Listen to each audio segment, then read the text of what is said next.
En ABC Podcast, Abecedario del Bienestar, con Laura Pintos y Raquel Alcolea. Llegamos al momento de hacer balance, de revisar un poco el año, pero también de fijarse un propósito para la nueva etapa, de repensar el rumbo y los objetivos.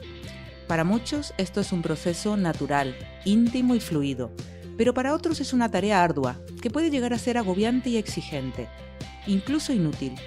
¿Cómo encontrar tu propósito? ¿Cómo detectar qué te hará feliz, qué te hará triunfar, qué te permitirá alcanzar lo que deseas y mereces?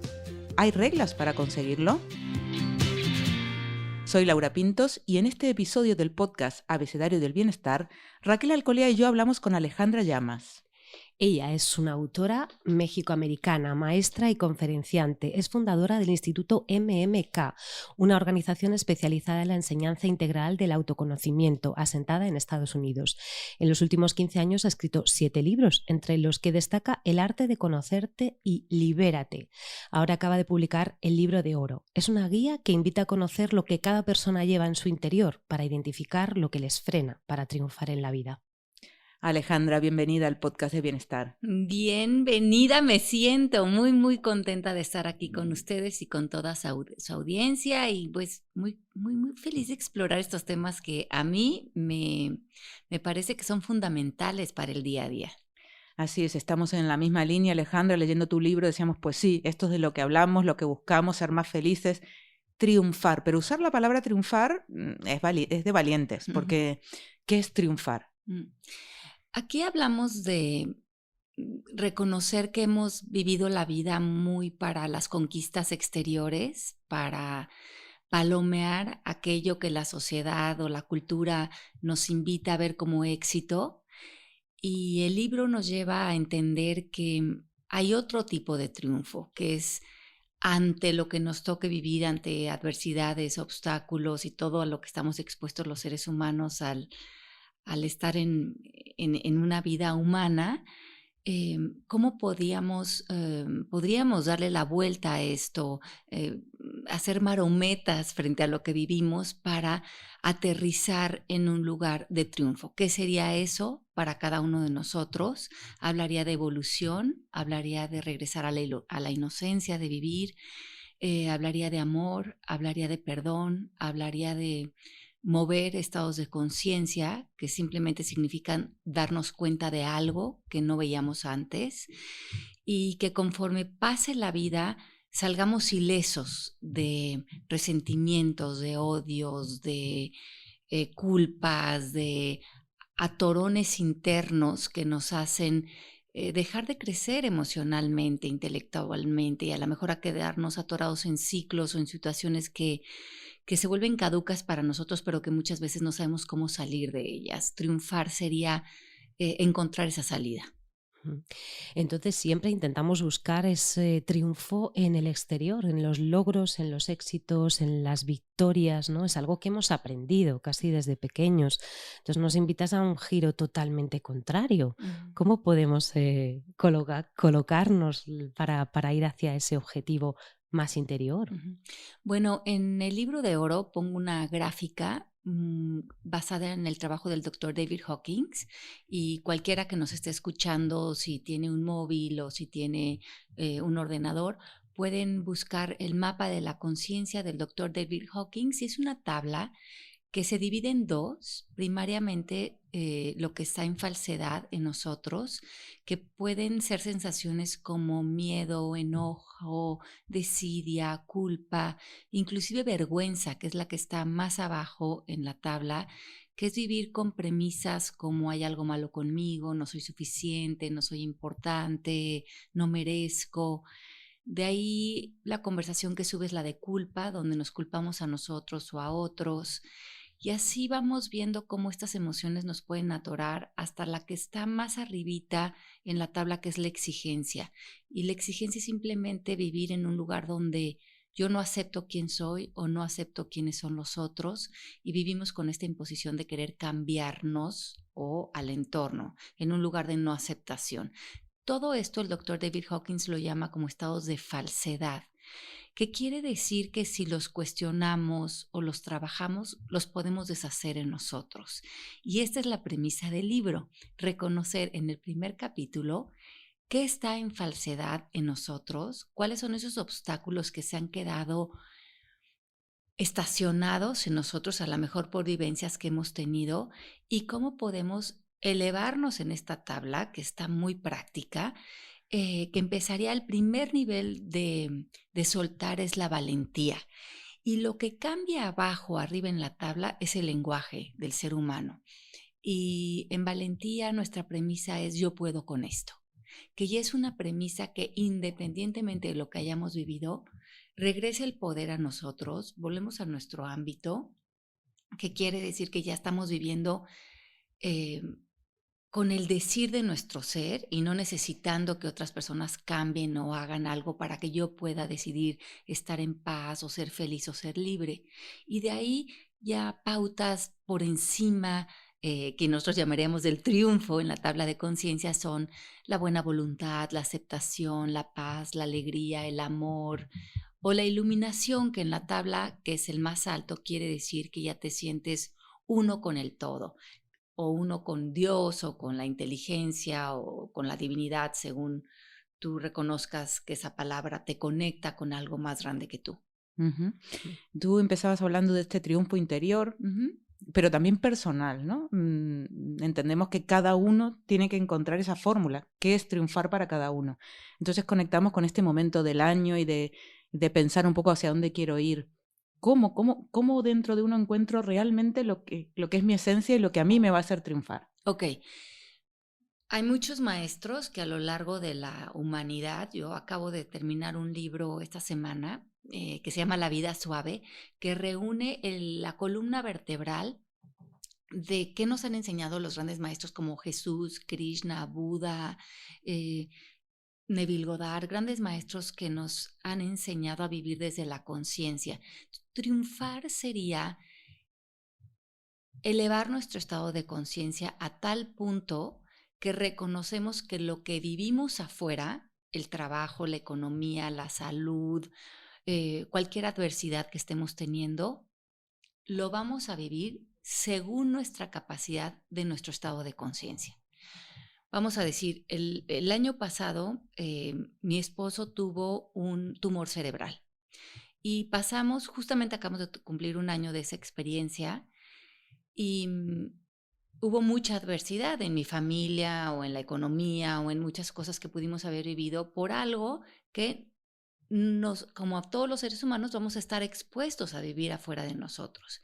Triunfar sería ¿cómo te permites vivir esa experiencia? Si la vas a vivir desde la culpa, el enojo, la frustración, el miedo, o si vas a regresar al momento presente y puedes reconocer que si te quedas en el presente, estás bien. O sea, que fuera de lo que estás pensando, estás creyendo de la situación, puedes con la situación. Regreso a esta palabra de valentía, que es ese primer lugar en la tabla donde ya regresas a tu poder. Yo puedo con esto. Y si estoy en el presente, durante toda esa experiencia, me recordaba y le recordaba a mis hijos que podíamos con la situación si no nos íbamos al futuro.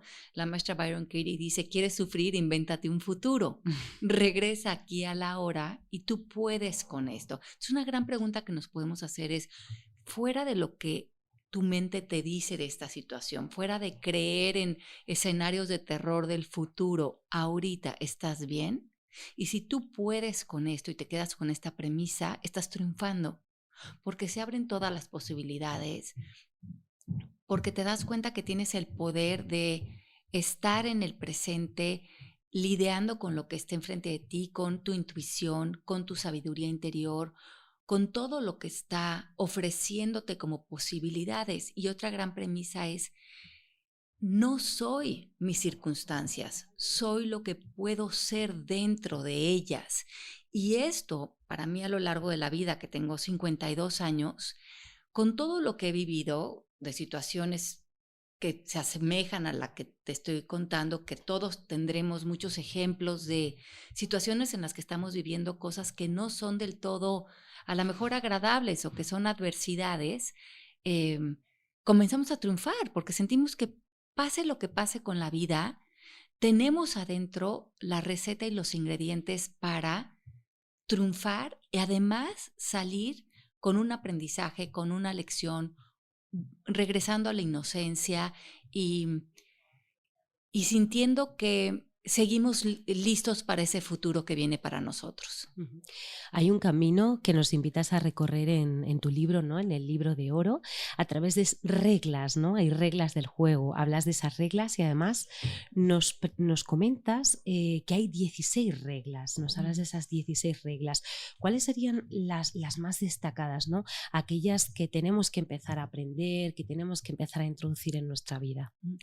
Bueno, hablo de 16 maneras de colaborar con la vida, porque es una colaboración. Creo que muchos cuando dejamos de triunfar es que ya no estamos colaborando con la vida, ya estamos viviendo a la defensiva, viendo ataque, desgastados, quejándonos, culpando. Ahí ya no estamos triunfando porque estamos tirando todas nuestras posibilidades de reinventarnos. Estamos hablando que estamos en una época de reinvención, de renacer, y renacemos de la mano de la inocencia. La inocencia nos brinda todo el bálsamo que necesitamos para emprender de nuevo. Bueno, una de las reglas es trabajar por el bien común, salir de modo competencia, salir de modo a codazos la vida, salir de la queja, invitar a otros a triunfar contigo, que querría decir apoyar a otros a que eleven su estado de conciencia.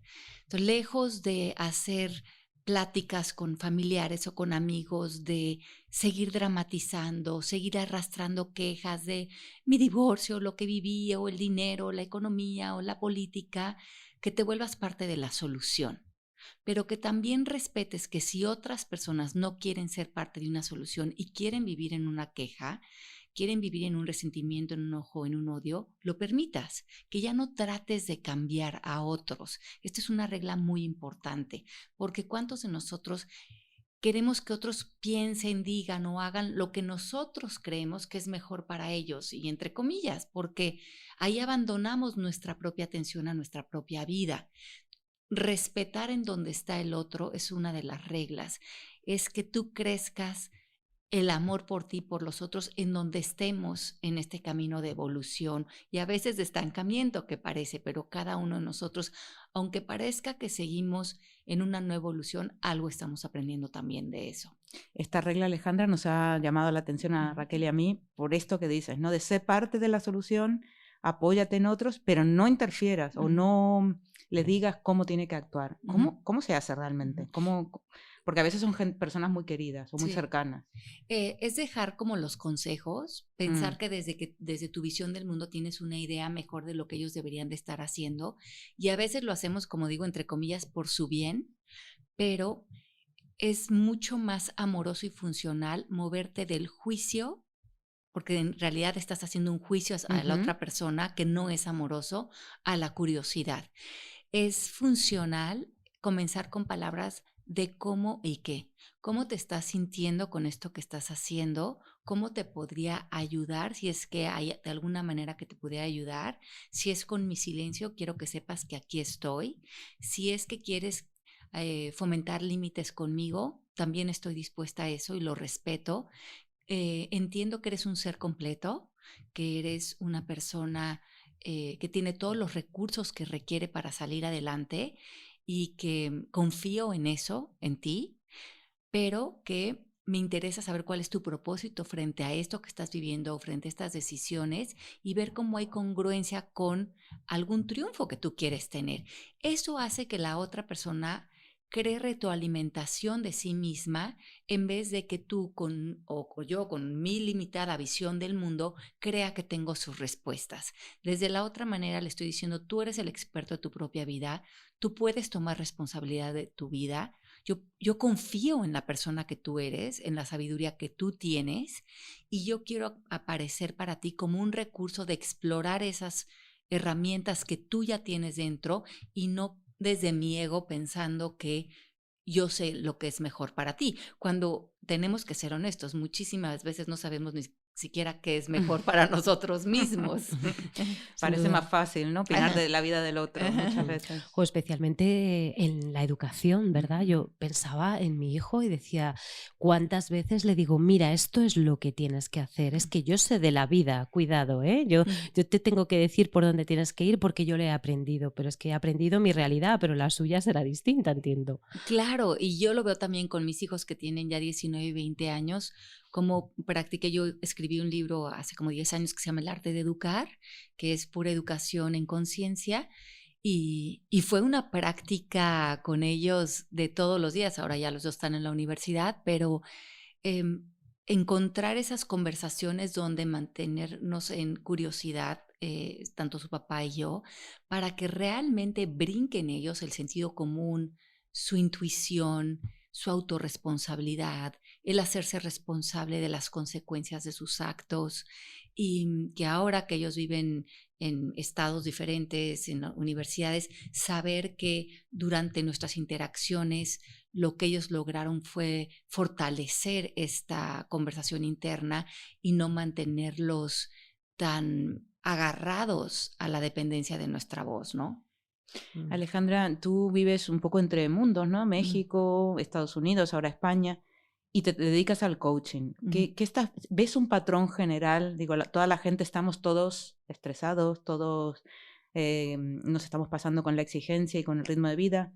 ¿Cómo estás viendo un poco las realidades de todos estos países en los que te mueves y a través de tu trabajo en el instituto? Bueno, sí, tengo 15 años con el instituto, viajando con él por todo el mundo. He hecho intensivos en Europa, muchos, en Guatemala, en todos Estados Unidos, en México, y sí me doy cuenta que hay un común denominador en nosotros, en todos.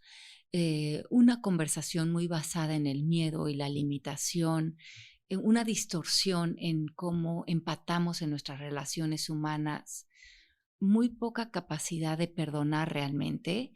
El perdón desde esta idea de deshacer los juicios que hemos puesto en el pasado o en memorias. A veces no sabemos cómo realmente soltar. Y creo que estas son ciertas pautas que enseñamos en la escuela y que encuentro que son conversaciones comunes en todos nosotros. También hay algo que es muy interesante, es que todos nos relacionamos con 60,000 pensamientos diarios que no reconocen fronteras. Son 60,000 pensamientos falsos que se mueven entre la humanidad, están en oferta para nosotros. Entonces, un pensamiento como no me va a alcanzar el dinero, preocuparnos por nuestros hijos, preocuparnos por el calentamiento global, pensar estoy gorda o no soy suficiente o no voy a poder o no soy capaz o tengo miedo de que me deje esta relación. Todos estos pensamientos los hemos tenido todos en todo el mundo. De hecho, Byron Katie, que ya la mencioné, que tiene este libro tan hermoso que se llama Amar lo que es, ha hecho una lista de creencias universales, porque ella, igual que yo, que hemos viajado por el mundo trabajando con las mentes de millares de personas, hemos reconocido que creencias que trabajamos para deshacer en personas son las mismas que se repiten en nosotros, así es que nuestras creencias o pensamientos limitantes no son exclusivos, aunque cuando los estamos viviendo nosotros los sentimos como personales y como exclusivos. ¿Hay algunas que sean más difíciles bueno, no sé, de deshacer, no sé si de eliminar, si es posible, esas creencias limitantes arraigadas que son comunes a muchas culturas? Todas son iguales, fáciles de deshacer. Lo que sucede es que hay algunos obstáculos. La idea de cuando hemos tomado algo de manera muy personal, cuando sentimos que tenemos la razón, porque algo que vivimos lo hemos vivido como muy injusto, muy triste, muy doloroso, y no sentimos que eso merece un perdón o merece soltarlo. Al conservarlo en nosotros, por lo menos sentimos que hacemos justicia o hacemos condena, ¿no? Decimos, ¿por qué voy a perdonar a esa persona si me hizo esto que es imperdonable? Si lo perdono es como si no hubiera pasado, o si ya quedara absuelto del daño que me hizo. para esto tendríamos que verle un valor a soltar, pero todos, si decidimos hacerlo y lo conjugamos con la voluntad de querer hacerlo, tenemos dentro de nosotros la inteligencia espiritual para poder trascender todo lo que hemos vivido. Y esto es algo que digo, aunque suene atrevido, yo he trabajado con personas que han perdonado todo lo que desde el plano físico se reconoce como imperdonable. Yo lo he trabajado en sesiones, asesinatos, violaciones, abuso sexual, pero cuando la persona verdaderamente está lista para renacer y vivir desde un lugar de fe y de esperanza, lo consigue, tiene lo que requiere dentro. Lo que pasa es que sí hay muchos obstáculos para esto y también hay muchas terapias que desde la que crecimos desde el punto de vista mecanicista, donde nos veíamos más como máquinas que como energía, se reconocía como que había cosas que no iban a poderse trascender. Pero para mí esto ha sido un gran reto quedarme con esa premisa, porque si no vivimos como etiquetados, como si algo, a lo mejor vivimos a una experiencia de abuso sexual de niños, y si eso ya nos vuelve alguien que somos víctimas y nos etiqueta a la sociedad como víctimas y se nos cierra la posibilidad según la cultura por esto, algo de lo que nosotros en realidad ni siquiera fuimos responsables, se vuelve algo que nos hace que vivamos desahuciados, porque ya somos los etiquetados de la sociedad. Entonces también invito mucho a las personas a que se liberen de estas etiquetas y que independientemente de lo que hayamos vivido a lo largo de nuestra vida, reconozcamos que podemos soltar y que somos merecedores de todo lo que nos propongamos vivir y conquistar en nuestra vida, independientemente de lo que hayamos vivido, porque el pasado, aunque claro que sin negar el dolor que pudo haber tenido una experiencia en el pasado, hoy podemos ser libres de esto si así no lo proponemos. Estamos hablando de cosas muy grandes, pero has mencionado, y al inicio también, la necesidad de cerrar etapas o de asumir que tenemos etapas. Y esto en una cultura además que está todo el tiempo promoviendo la eterna juventud, ¿no? Y condenando un poco esta trascendencia entre etapas. ¿Cómo se consigue? ¿Cómo decimos, bueno, pues hasta ayer me servía esto, pero hoy ya no? ¿Cómo se hace ese duelo, si es que es un duelo? ¿Cómo se trabaja? Mira, yo creo que se trabaja primero deseándolo. Cuando uno lo desea profundamente en su corazón, darte la oportunidad de trascender cualquier cosa que hayas vivido, creo fielmente que aparece el maestro. Aparece ya sea el maestro a través de, ya sea una certificación, ya sea un maestro espiritual o a través de un psicólogo, a través de una técnica. Yo sí creo que cuando estamos listos, estamos comunicándole una intención al universo. Y el universo está constantemente, esta palabra que se usa, co-creando con nosotros. La intención comunica porque crea un campo energético dentro de nosotros. Cuando nosotros estamos listos a mover nuestro estado de conciencia, lo de afuera también se mueve. Decía el maestro Neville Goddard, como es adentro, es afuera. Cuando estoy listo para verme fuera de conversaciones de victimización, de enojo, de reclamo, cuando estoy dispuesto a alinearme a mi grandeza, necesariamente afuera aparece algo que hará resonancia, que resonará con esa intención de poder que tenemos y aparecerá para nosotros lo que se alinea a esa liberación. Hablas mucho de fomentar los vínculos personales, ¿no? Los vínculos, pero yo me pregunto, ¿cómo puedes saber rodearte de las personas que ayudan a potenciar todo esto que estamos hablando, ¿no? Porque a veces sentimos que no sé, que no estás bien rodeado, no estás, hay cosas como que te lastran, no sabes si son las personas, si es tú mismo que tienes esa idea o si es bueno cultivar esos vínculos de alguna manera o cómo se hace. Creo que es muy importante aprender a poner límites, tanto a nuestra familia como pareja, inclusive a las personas que creemos que nos sentimos obligados a relacionarnos con ellos. Si ya no están siendo funcionales las relaciones, poner límites es muy sencillo con 3 pasos. primero hacer peticiones claras, pero primeramente hacia ti. Y ya salirnos de las conversaciones de esto está bien o esto está mal, o mi mamá está bien o está mal, o mi papá está bien o está mal, o quejarme de que mi hermano siempre habla de lo mismo, sino ni ellos están mal, ni yo estoy bien, ni viceversa. Yo me voy a comprometer a estar en paz, a tener un medio ambiente interior de triunfo, que quiere decir de paz, de amor, de bienestar, de posibilidades. Y para esto, ¿qué me quiero pedir dentro de mis relaciones? Y hablamos de que puedes diseñar tus relaciones.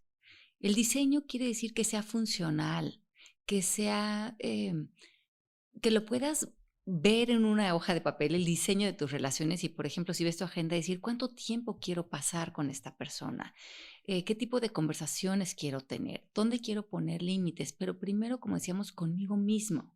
Y desde ahí hacerle peticiones a las personas en el exterior. Mira, a mí me funciona, en vez de decir está bien, está mal, a mí me funciona vernos una vez a la semana, pero también me funciona que cuando nos juntemos hablemos de soluciones, hablemos de planes, hablemos de proyectos, hablemos de a lo mejor de un viaje que vamos a hacer juntos, pero dejémonos de quejar, dejémonos de criticar, dejemos de juntarnos para hacer conexión desde la queja, porque ahí no hay productividad para ninguno de los dos. Y entendemos que las relaciones y las conversaciones dentro de ellas o construyen o destruyen. Haz un análisis, ve si tus relaciones, y cuando terminas con alguien, terminas con energía, terminas en construcción o terminas destruyéndolo, tanto al otro como a ti, como a tu sentido de posibilidad y de poder, y ahí hay que poner límites. Y empezando por uno, porque a veces esas conversaciones son pegajosas, ¿no? Porque el ego está ahí metido y uno es quien tiene que decir, hijo, quiero poner un límite, quiero a mí misma, quiero establecer un nuevo medio ambiente de conversación dentro de mí y que eso se refleje en el exterior. Hablabas de hacer peticiones claras, ¿alguna otra pauta? Cuando hacemos peticiones, permitirle a la otra persona que nos diga que sí, nos diga que no o negociar. Entonces a lo mejor nos dice la persona, no, yo sí te quiero ver 4 veces a la semana y sí, cuando te vea vamos a criticar y vamos a quejarnos de todo porque creo que lo otro es evadir la realidad. Y esa persona ahí te está negociando. Y tú regresa a ti como eso, como una petición. Y tú igualmente puedes decir que sí, puedes decir que no, o puedes negociar. Por lo tanto, tú puedes decirle, entonces en este momento prefería hacer un espacio y cuando tú veas que tú te puedes relacionar conmigo, a lo mejor nos demos menos tiempo, pero que hagamos esta práctica de enfocarnos en una conversación de armonía, a lo mejor puede ser los domingos en la tarde. Eso es lo que yo te propongo de regreso. A lo mejor la persona se enoja, a lo mejor se confunde, a lo mejor se entristece, pero eso estaría en el ámbito de ella. Y vamos a empezar a mostrarle a las personas cómo nos queremos relacionar. Eso está en nuestro derecho. Y desde ahí nos movemos al siguiente paso, que sería crear compromisos o promesas. Cuando la persona nos dice que sí o establecemos una negociación que nos funciona, entonces nos comprometemos. Y el compromiso, la promesa, tiene que tener varios ingredientes. ¿Cómo, cuándo y a qué nos vamos a comprometer?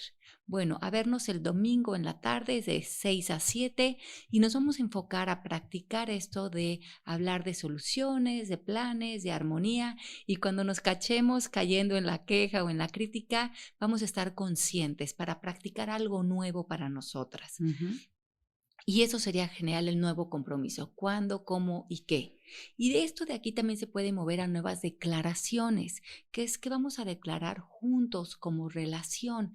Esto también se puede establecer en los límites como en pareja o con tus hijos o inclusive con tu familia o con compañeros de trabajo. Declaramos algo que nos impulse a una nueva visión. Por ejemplo, puedo declarar con mi hija, declaremos que de ahora en adelante, cuando estemos juntas, seremos honestas la una con la otra. Y esa es una nueva declaración que empata una nueva visión para la relación. Y cuando nos juntamos, recordamos que esa es una declaración que nos vincula, que nos une. ¿Y qué significaría para nosotras ser honestas? Mientras hablabas, Alejandra, pensaba, claro, cambiar esto de un día para otro, ¿no? Ya cuando estás madura y eres un adulto, bueno, mañana voy a empezar a hablar así o te voy a proponer esto. Puede parecer difícil. En realidad estás proponiendo que se diga explícitamente, que se hable, ¿no? Dices Sí, declaración, totalmente. tiene que ver con decirlo, porque es la única manera de explicar, mira, a partir de ahora quiero relacionarme de esta manera. La importancia del lenguaje surge en todo lo que cuentas, ¿no? ¿Cuál tiene para ti? El lenguaje para mí es el hábitat en donde vive el ser humano, ¿no? Es esa morada del ser. Y con mi familia hicimos al principio muchas reuniones de lenguaje y cómo nos íbamos a crear un hábitat como familia. Por ejemplo, hicimos declaraciones de que nunca nos íbamos a faltar al respeto, que siempre iba a haber una posibilidad para el escucha, que nos íbamos a relacionar por medio de peticiones, que íbamos a permitir el no, sin explicaciones. Por ejemplo, yo podía ir con mi hijo y decirle, oye, te invito a tomar un helado, y él simplemente decirme no, y no darme una explicación, porque yo podía reconocer que el no significaba que no me quería, o que yo no era buena mamá, o que no quería pasar tiempo conmigo. Simplemente él tenía a lo mejor el diseño de su tarde, de hacer sus tareas o de hacer ciertas cosas, y no estaba en equilibrio de su tiempo ir a tomar un helado conmigo. Igualmente, si ellos venían a hacerme una petición de una ayuda o un apoyo y yo ya estaba sobrecomprometida con algo de trabajo, simplemente les decía que no. Y había un profundo respeto de los tiempos y la organización de cada quien. Y cuando nos veíamos y estábamos juntos, nuestro sí era un sí y nuestro no era un no. Y eso evitó muchos enojos en el crecimiento o manipulaciones o constantemente estar en esta inseguridad de pensar que el no significaba más de lo que significaba, ¿no? Algunas formas de hablarse a sí mismo también pueden influir, ¿no?, en nuestros comportamientos, porque ahora hemos hecho hincapié en el lenguaje, en ese hábitat, pues con la familia o con el entorno, y con nosotros. ¿Qué pasa cuando hay que hablarse a uno mismo? ¿Cómo hay que hablarse? El otro día estaba oyendo una historia de la época del Buda. Había un asesino que había matado a 999 personas y estaba buscando a la persona 1000 que iba a matar. Y se topó con el Buda. El Buda iba a ser la persona 1000 que iba a asesinar, y cuando se encontró de frente al Buda con su mirada, su compasión, su grandeza, hubo algo que lo rebasó a él. Le dio curiosidad a este ser humano y comenzó a charlar con él. Y en esa charla él empezó a abrir conciencia para sí mismo. Y esta historia, esta leyenda, habla de que este se volvió uno de los grandes pupiles, ¿no?, del Buda, y que se volvió un santo a lo largo de su vida. Cambió su estado de conciencia. Lo que él veía como algo normal, que no se cuestionaba, que era asesinar, al final tampoco se castigó por ello, porque reconoció que en el estado de conciencia, de inconsciencia que tenía cuando operaba desde ahí, pues era lo mejor que él podía hacer, y lo veía hasta como un triunfo del plano físico. Pero ahora estaba triunfando en su interior, que es lo que propone este libro, el Libro de Oro, triunfar en tu evolución interior, y se volvió un santo. Y ahí describen al santo como la persona que ya no daña a otros, pero que tampoco se daña a sí mismo. Y esto me pareció muy interesante, porque ¿cuántos de nosotros nos lastimamos a nosotros mismos? Inclusive en la noche, cuando nos despertamos y empezamos a preocuparnos, ¿no? La preocupación es un daño, es lastimarnos, es estar en algo que no ha sucedido, pero que está bajándonos en esta tabla de conciencia que propone el libro, que nos pone en enojo, en culpa, en victimización, en desidia, donde mermamos la grandeza que tenemos y nos hacemos estos seres tan pequeños. ¿Qué significaría para cada uno de nosotros dejar de lastimarnos, ¿no? Volvernos un santo, no desde algo de superioridad, sino de dejar de dañar a otros y dejar de dañarnos a nosotros mismos. Y creo que volvemos al lenguaje. Cuando comienzo a hablarme de una manera dura, me critico, me exijo a otros, ¿cómo podría en ese momento sustituir eso? ¿Cómo podría ponerme en un lugar de compasión, de amor, de inocencia, de perdón? Y en ese momento podría simplemente decir algo diferente. Me amo, me perdono, veo posibilidades, suelto esta preocupación que no me está llevando a ningún lado porque no me está preparando para un futuro. Simplemente lo estoy haciendo para darle la espalda al amor en este momento a mi vida, ¿no? Ujú. Al final, lo que recomiendas, porque claro, a todos nos vienen estos pensamientos o estas preocupaciones o la sensación de que con una situación no podemos lidiar con ella, nos ponemos nerviosos. Bueno, ¿qué técnica ahí rápida tienes, Alejandra? Parar, respirar, pensar. Sí. ¿Qué hay que hacer en ese momento en que digo, esto me sobrepasa? La práctica de suspensión ¿Mm? es suspenderte justamente de dónde tienes puesta tu atención, porque tu Ujú. atención está en la preocupación y donde está tu atención está tu conciencia. Mover esa atención a otra cosa. Puede ser salir a hacer una caminata, ver un poco de televisión, escuchar el podcast, eh, hablar con una amiga que sabes que ya están comprometidas a una plática de posibilidades, no hablarle a la amiga con la que sabemos que nos quejamos. Me voy a suspender y qué voy a hacer en ese momento para abrirme a otra posibilidad. Y una vez que me suspendo, es bien importante hacer conciencia que cuando estás en preocupación estás en control. Lo contrario de control sería confiar. Mm. Ujú. ¿Qué tendría que pensar? ¿Qué tendría que creer? ¿Qué tendría que soltar? ¿Cómo tendría que aparecer frente a esta situación si estuviera en confianza?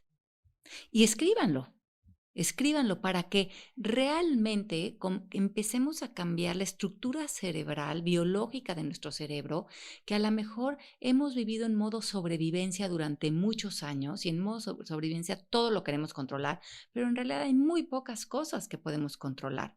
Pero sí podemos confiar que pase lo que pase, nosotros vamos a estar bien, ¿no? En ese ejemplo que les ponía de mi marido, había muchas cosas que yo quería controlar, pero todo estaba fuera de mi control. ¿En qué podía confiar? En que en el momento presente estaba bien y que pasara lo que pasara con mi marido, yo tenía las suficientes herramientas dentro de mí para triunfar dentro de esta situación, independientemente de cómo él saliera de la operación, independientemente de los retos físicos que tuvo. En cada momento presente yo me recordaba en confiar en que yo puedo con esta situación, yo puedo con la compasión, yo puedo darle amor a esta situación. Y en ese momento no tenía ninguna urgencia de que las cosas fueran diferentes, porque si no me ponía en exigencia, me ponía en el futuro y tampoco estaba viviendo la magia que ese momento me estaba otorgando, que era el cuidado de un ser humano que yo amaba, la compasión, el poderlo atender en sus necesidades más primarias, pero que qué honor también poder hacer eso y vivirlo no desde el reclamo, sino desde la vida, desde vivir y no desconectarte de la vida en un momento dado, ¿no? Ujú. Vamos a escribirnos, estamos casi acabando el año y estaría muy bien que todas las personas que nos escuchen se animen a coger papel y lápiz, ¿verdad? Y boli, bueno, a ver, parezco del colegio. Y bueno, escriban aquellas cosas que recomiendas escribir en este último momento del año para reconducir un poquito la cabeza de cara al año siguiente, ¿no? Todo aquello que queremos traer en nuestra vida y dejar de nuestra vida. Yo creo que lo que decían al principio es bien importante. ¿Cuál es tu propósito? Hablábamos de eso. ¿Tu propósito es conquistar metas en el exterior o tu propósito es conquistarte a ti en el interior? Serían dos rutas y dos vidas completamente diferentes. Cuando te conquistas a ti mismo, necesariamente conquistas el exterior, porque como decíamos hace rato, como es adentro es afuera. Si tú vives en un estado de conciencia de abundancia, de paz, de confianza, todo tu exterior va a reflejar eso. Tus relaciones, tu economía, tu bienestar, tu sentido de posibilidades. Pero la mayoría de los seres humanos vivimos en carencia dentro de nosotros, en culpa, en enojo, en victimización, en queja, pero queremos tener abundancia exterior. No hay ningún tipo de resonancia ahí. No vemos que todo lo que se nos frena a nivel económico, a nivel posibilidades, es porque está en un freno dentro de nosotros. Ver qué posibilidades existe para nosotros para abrirnos nuevamente. Ese sería un gran propósito. Entonces, replantéate cuál es tu propósito, porque si tu propósito es crecer dentro de ti en una evolución interior, esa evolución se va a ver reflejada en tu exterior. También creo que es importante preguntarte qué ya caducó para ti, qué ya tuvo fecha de caducidad, un resentimiento, un enojo, un odio, una queja constante. Creo que debemos de pasar los años como con fecha de caducidad, ¿no? A veces yo estoy trabajando con estudiantes o alumnos y me dicen, es que sigo furioso con mi hermano por un pleito que tuve cuando tenía 18 y la persona tiene 38.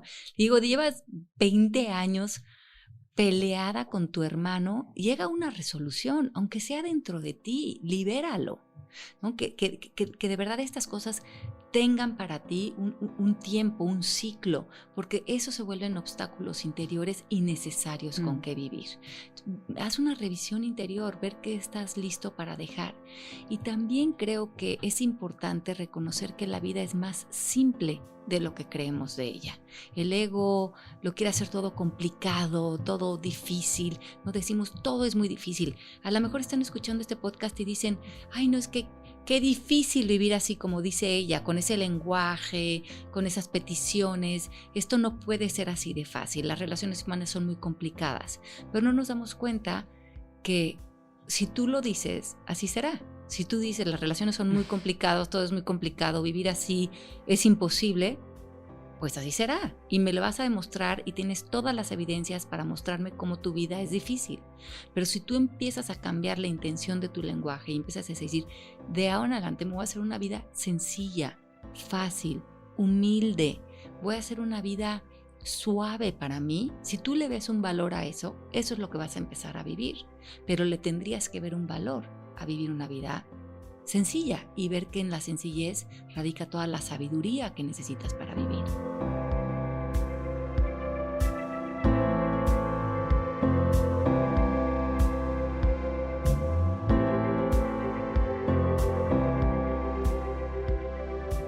Es muy interesante porque hemos cerrado el círculo, ¿verdad? Al final hemos comenzado hablando de qué era realmente triunfar. Yo creo que Laura y yo veníamos con otra idea, ¿no?, sobre lo que es el triunfo, y fíjate que nos das la vuelta diciendo que el propósito es conquistarse a uno mismo en el interior, ¿no?, a través de logros externos, ¿no? Nos hablas de ese otro concepto del triunfo, que es otro triunfo que tiene más que ver con la evolución, con la inocencia, con el perdón, con mover estados de conciencia, algo muy distinto a eso que a veces ponemos en el dinero, el poder, el éxito, ¿no? A la hora de hablar de esa esencia del triunfo nos dices que tenemos que vivir esa experiencia desde el momento presente, que es algo que nos puede anclar más en esa sensación de triunfo interior, y que no somos nuestras circunstancias, sino lo que podemos ser dentro de ellas, ¿no? Al hablar de las 16 maneras de colaborar con nuestra vida, que nos has hecho esa apreciación y de las que hablas en el libro de oro, nos pides que trabajemos por el bien común, que invitemos a otros a triunfar con nosotros en ese triunfo interior, que no tratemos de cambiarles y bueno, que seamos más amorosos, ¿no? Y para eso mejor movernos desde el juicio a la curiosidad, que eso es muy bonito. No digamos a los otros lo que tenemos que hacer, lo que tienen que hacer, porque como bien nos has recordado, cada uno tiene que ser experto de su vida y de eso vamos a aprender. Nos liberemos de las etiquetas, ¿no? Eso nos va a ayudar, y a la hora de trabajar los vínculos tengo estos apuntes muy interesantes, que son hacer peticiones claras hacia ti mismo, estar en paz, ¿no?, que esas relaciones sean funcionales, permitir a las otras personas que digan sí, no, o incluso negociemos, y que mostremos a las personas cómo queremos relacionarnos con ellas, para a partir de ahí crear esos compromisos y esas declaraciones de intenciones. En definitiva, hay mucha tela que cortar, incluso la técnica esta, la práctica de suspensión, que a mí me ha parecido perfecta para probar, y bueno, pues todo es un aprendizaje, seguiremos aprendiendo contigo. Muchísimas gracias, Alejandra. Muchísimas gracias a ustedes por la invitación, estuve fascinada con ustedes. Y nosotras. Y hasta la próxima, bienestarios.